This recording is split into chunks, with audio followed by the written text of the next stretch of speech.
Salut à tous, c'est Gladys, j'espère que vous allez bien. Aujourd'hui, on se retrouve dans une nouvelle vidéo pour le book haul du mois de mars. Je vous ai fait un sondage dans l'onglet communauté la semaine dernière pour vous demander quelle était la vidéo que vous souhaitez voir pour ma reprise sur YouTube puisque, comme vous avez probablement pu le voir, j'ai été absente de YouTube pendant une bonne semaine parce que j'ai soutenu ma thèse et je n'avais pas eu le temps de préfilmer des vidéos et après ça, j'ai vu des amis, j'ai profité et je n'ai absolument pas fait de vidéos pour YouTube. Donc j'ai été assez peu présente sur les réseaux sociaux la semaine dernière, mais maintenant je vais pouvoir reprendre mon rythme habituel. Donc aujourd'hui on se retrouve pour un book haul puisque c'est la vidéo que vous voulez vraiment voir et en deuxième position vous avez choisi le bilan lecture, donc ce sera la prochaine vidéo. Alors au cours du mois de mars j'ai acheté 20 livres, j'en ai 15 à vous présenter aujourd'hui puisque certains d'entre eux étaient des précommandes. Alors premièrement on va commencer par ça, comme ça ce sera fait parce que je me connais et quand j'ai pas les livres sous les yeux j'ai tendance à oublier de vous les présenter. J'ai craqué pour le set From London Ash, donc de Fairyloot. Il est juste magnifique, c'est du GLA, je l'ai pas encore lu et j'avais vraiment envie de découvrir cette histoire, elle me fait de l'œil depuis super longtemps et j'attendais qu'une chose, c'était de voir les visuels des éditions collector Fairyloot et Illumicrate pour choisir quel set j'allais prendre. Même si j'aime beaucoup l'édition classique, je trouve que ces éditions collector sont juste magnifiques et j'ai craqué pour le set Fairyloot qui comprend donc les 3 premiers tomes, le 4e sera édité donc de la même façon, donc j'espère que les tomes suivants le seront également. En tout cas, c'est juste un set magnifique, je regrette pas mon achat et je devrais le recevoir au cours du mois de juin normalement. J'ai également commandé de jolis livres, cette fois-ci les éditions Millanima des tomes 1 et 2 de Harry Potter. Le premier tome était sorti à l'automne et avait fait un carton, il était en rupture de stock, j'avais pas pu me le procurer, cette fois-ci je l'ai précommandé donc en anglais pour sa réédition et j'en ai profité pour commander le tome 2 qui sortira à l'automne prochain. Si vous ne le savez pas, j'adore l'univers d'Harry Potter, actuellement je n'ai qu'une seule édition, l'édition Bloomsbury, et que j'avais envie de compléter ma collection cette fois-ci avec l'édition Millanima qui est donc une édition illustrée, donc juste magnifique. Je vous mets quelques visuels de ce qu'on peut voir à l'intérieur du premier tome et vraiment j'ai qu'une hâte, c'est de les avoir en main. Le premier tome je devrais le recevoir très bientôt normalement et le deuxième à l'automne prochain. J'ai également commandé Rule of Wolves donc de Leigh Bardugo, le deuxième tome de la duologie King of Scars que je n'ai pas encore reçu, normalement je le reçois le jour de la sortie de cette vidéo donc je ne pouvais pas vous le montrer mais j'ai hâte de le recevoir et surtout j'ai hâte de me lancer dans la duologie King of Scars parce que franchement Nikolai c'est le meilleur personnage de Grishaverse selon moi et j'ai juste qu'une hâte, c'est de le retrouver dans cette duologie, donc ça arrivera assez prochainement. J'attends de recevoir ce deuxième tome avant de me lancer, je sais pas si je vais me lancer tout de suite ou pas mais dans tous les cas je pense que je lirai assez prochainement. Maintenant on peut passer au livre que j'ai reçu. Fin janvier, début février, j'ai commandé le 4e tome de ACOTAR, A Court of Silver Flame, dans l'édition Illumicrate avec des dust jackets illustrés et elles sont juste magnifiques. Donc j'ai 5 dust jackets assortis donc pour tous les tomes précédents et regardez-moi cette merveille. Ici c'est le 4e tome, il est juste splendide,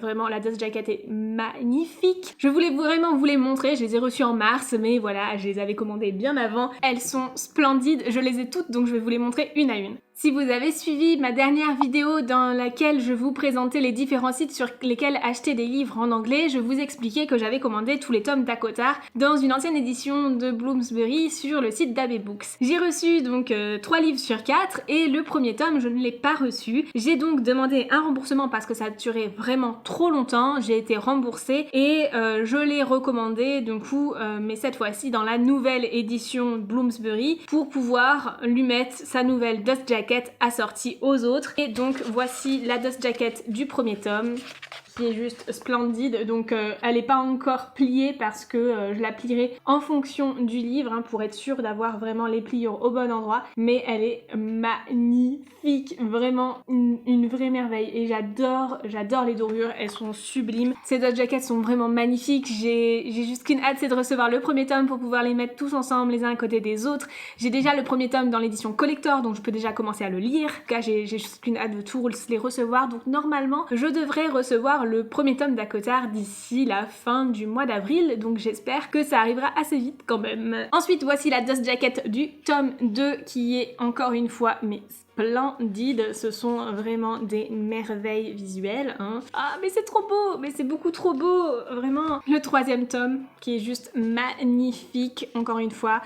J'ai hâte de commencer à les lire pour comprendre de quel personnage il s'agit sur les illustrations, pour comprendre certains détails que l'illustratrice a pu mettre également. Je vous mettrai le lien Instagram de l'illustratrice dans la barre d'infos si jamais ça vous intéresse. Elle fait des fanarts juste sublimes. J'adore. Et ensuite le tome 3.5, A Court of Frost and Starlight, qui encore une fois est sublime.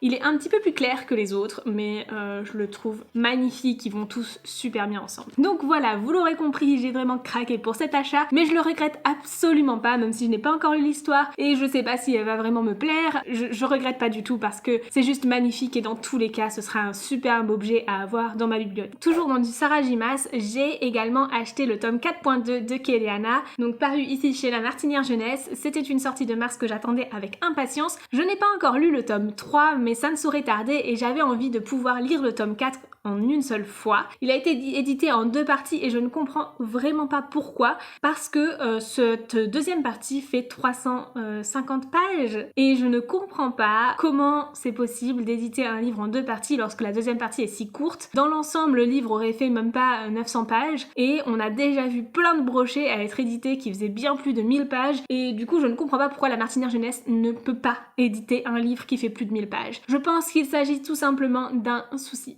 financier, puisque forcément lorsque vous achetez un livre en 2 parties et que chaque partie coûte 17 €, vous dépensez plus d'argent que si vous achetez qu'un seul livre, puisqu'il ne coûtera jamais 34 €. Si La Martinière Jeunesse continue sur cette lancée pour les tomes suivants, j'arrêterai les versions françaises et je continuerai cette saga en VO, donc la saga Throne of Glass, parce que clairement j'ai pas envie de dépenser tout mon argent dans une seule saga, j'ai beaucoup de sagas qui me font de l'œil et à 17 € le demi-tome, franchement c'est super cher, donc j'en attends beaucoup, il a intérêt d'être très bon et surtout de ne pas avoir de soucis de traduction. Je pense que je vais me procurer la version VO en e-book pour comparer les deux, parce que si en plus de ça il y a des défauts de traduction comme on a pu avoir dans les tomes précédents, ça va vraiment pas le faire. Je ne vous présente pas l'histoire de Kéléana, je pense que vous la connaissez tous. Si ce n'est pas le cas, je vous renvoie à ma vidéo de mon bilan lecture du mois de février dans lequel j'ai parlé du tome 2, mais je vous ai fait également le résumé du premier tome. Au cours du mois de mars, j'ai également acheté La rue qui nous sépare de Celia Samba. C'est un achat engagé dont 1 € par livre est reversé à une association pour aider les sans-abri. Ce livre est l'histoire donc de Noémia, une étudiante qui va rencontrer Tristan, un sans-abri,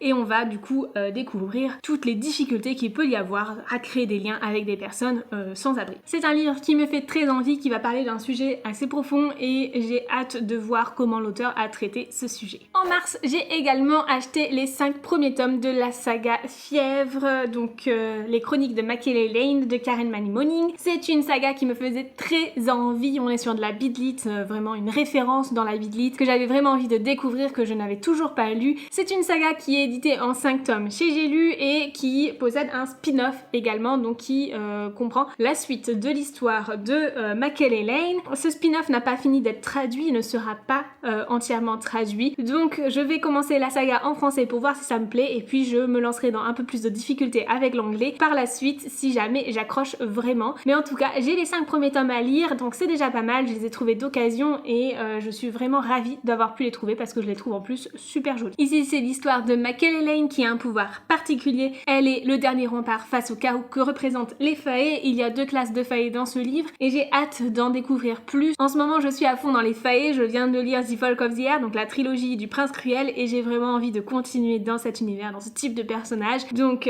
pourquoi pas les chroniques de Macaulay Lane et également ACOTAR. En mars, j'ai également reçu Le Faiseur de rêves de Laini Taylor grâce à un concours que j'ai gagné sur le compte de Liseuse Compulsive, donc allez voir le compte de Fanny sur Instagram si vous ne le connaissez pas, c'est une grande copine que j'ai rencontrée sur Bookstar. Franchement, je peux que vous recommander son compte, ses lectures, ses chroniques, j'adore ce qu'elle fait et elle m'a offert donc le Faiseur de rêves que j'ai gagné dans un concours suite à la lecture commune que l'on avait fait sur The Bone Season. Je ne me souviens plus très bien du résumé, si je me souviens bien, il y a une ville dans un désert qui va disparaître, quelques années plus tard un jeune homme va faire des rêves en fait par rapport aux habitants de cette ville qu'il ne connaît absolument pas et il va se demander pourquoi il rêve de ses habitants, si ces rêves sont vraiment des rêves ou des souvenirs qu'il a dans sa mémoire alors que lui ne se souvient pas de ces habitants-là. Vraiment, ça a l'air super intéressant. C'est un livre qui est super bien noté aussi, donc ça me donne très envie de le lire. Apparemment, le début met un petit peu de temps à se mettre en place, mais la suite est explosive et en général, j'aime beaucoup le genre de livres qui sont comme ça. Et comme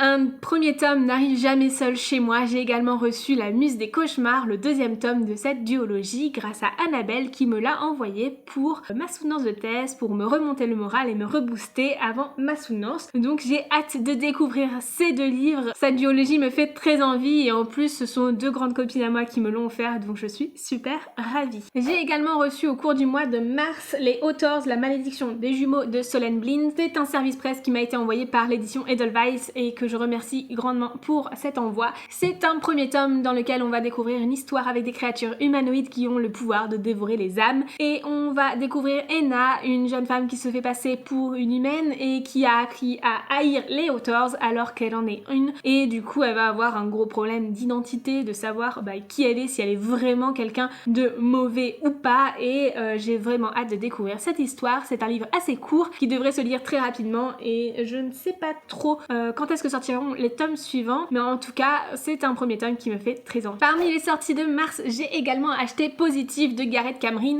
C'est un livre qui va traiter de séropositivité dans les lycées, donc chez les adolescents. Ici on va suivre une adolescente qui s'appelle Simone et qui va déménager. Elle va donc changer de lycée et rencontrer Miles, un jeune homme pour qui elle va vraiment craquer. Sauf que une fois en couple avec Miles, il va bien falloir à un moment donné qu'elle lui annonce qu'elle est séropositive, et ça va être très compliqué pour elle parce qu'elle aura peur que tout le lycée le sache et la juge pour ça. Donc je pense que ça va être une très belle histoire, une histoire qui va parler d'un sujet sensible que l'on retrouve rarement dans le genre young adult. J'ai hâte de le découvrir, je pense que c'est quelque chose de très intéressant à lire et qui peut vraiment éduquer les jeunes lecteurs. J'ai également craqué pour la sortie de mars, donc Les Saisons de la Tempête de El Gozimano chez De Saxus, parce que je le trouve magnifique, parce que l'histoire me faisait très envie. Ici c'est une histoire de saisons qui sont contrôlées par des personnes, et à chaque passage de saison, la nouvelle saison, donc la personne qui contrôle la nouvelle saison doit tuer la personne précédente. Sauf qu'à l'arrivée du printemps, l'hiver et le printemps vont tomber amoureux l'un de l'autre, et ça va être très compliqué puisque si le printemps ne tue pas l'hiver,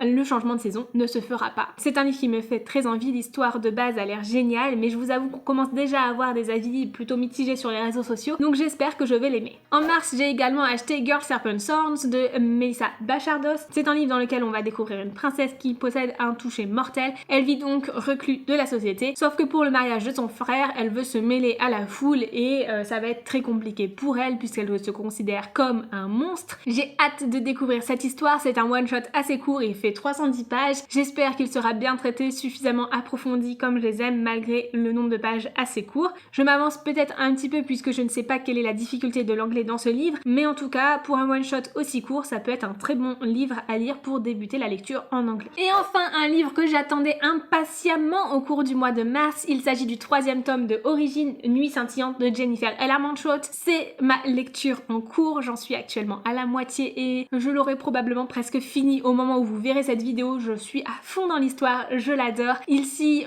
c'est le spin-off de Lux, donc si vous n'avez pas lu Lux avant, lisez Lux parce que Origine va vous spoiler Lux clairement, donc je vais pas vous faire le résumé d'Origine pour pas vous spoiler si jamais vous n'avez pas lu Lux, mais dans cette histoire on va retrouver une invasion extraterrestre. C'est du fantastique new adulte dans lequel on va retrouver une romance puisque c'est du JLA, donc on a plutôt l'habitude de ce genre de trame d'histoire et je l'adore. J'adore Luke, j'adore Evie, j'adore cette histoire, j'adore le tournant qu'elle prend également. Alors il faut savoir qu'il y aura d'autres tomes après ce 3e tome, que le 4e tome n'est pas encore écrit et qu'il sera publié d'ici 2022 en anglais parce que il y a une histoire donc de virus dans ce 4e tome et l'auteur a décidé de ne pas l'écrire et de ne pas le publier pour le moment à cause du Covid.